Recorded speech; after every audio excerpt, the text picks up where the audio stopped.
वैयक्तिक आरोप करणाऱ्या सुरेश धस यांना पक्षश्रेष्ठींनी समज द्यावी, पंकजा मुंडे यांची मागणी.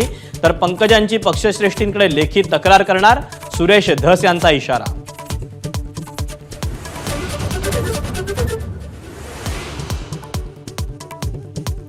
वाल्मिक कराडचे गुंड आपल्याला मारून टाकतील, हत्येच्या आदल्या दिवशी संतोष देशमुखांचं वक्तव्य.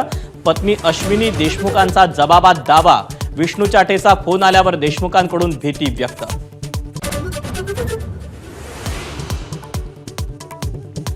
संतोष देशमुख हत्या प्रकरणी केज कोर्टात आजची सुनावणी पूर्ण. पुढील तारीख 26 मार्च. बचाव पक्षाकडून डिजिटल पुराव्यांचे सीडीआर आणि साक्षीदारांच्या जबाबाची मागणी.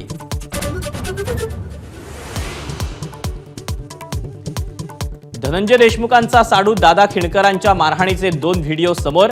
तर संतोष देशमुख हत्या प्रकरणावरील लक्ष हटवण्यासाठी खटाटोप, खिंडकरांचा आरोप. गुन्हा दाखल करण्याचा एसपींचा इशारा.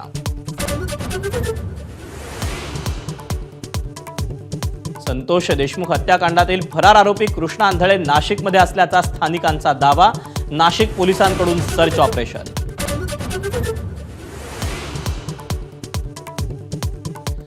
पोलिसांना हुलकावणी देणाऱ्या सतीश भोसले उर्फ खोक्याला प्रयागराजमधून अटक. वाल्मिक कराडप्रमाणे व्हीआयपी ट्रीटमेंट मिळणार नाही ना, अंजली दमान यांचा सवाल.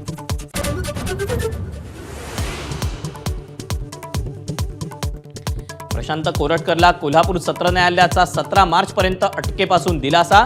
सुनावणीला प्रत्यक्ष उपस्थित राहण्याची आवश्यकता नसल्याचं कोर्टाकडून स्पष्ट.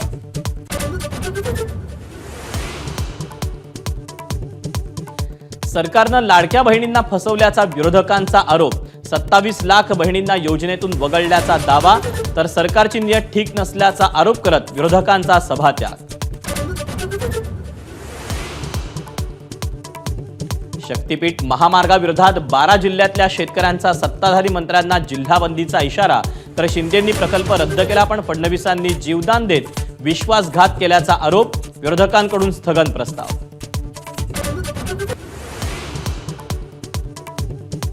सोलापूरच्या माळशिरसमध्ये तरुणाची निर्घृण हत्या. निर्वस्त्र करून मारहाण आणि सळईचे चटके. अनैतिक संबंधातून अमानुष हत्या झाल्याचा संशय. एका तरुणीसह अल्पवयीन मुलाला अटक.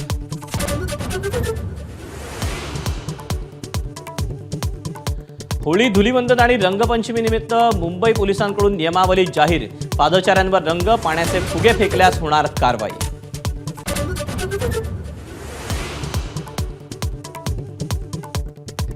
कोकणात शिमगोत्सवाला मोठ्या उत्साहानं सुरुवात. देवाच्या पालख्यांची मिरवणूक, तर रस्त्यावर सोंगांची धमाल.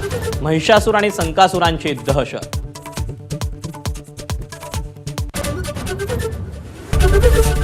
एबीपी माझा, उघडा डोळे बघा नीट.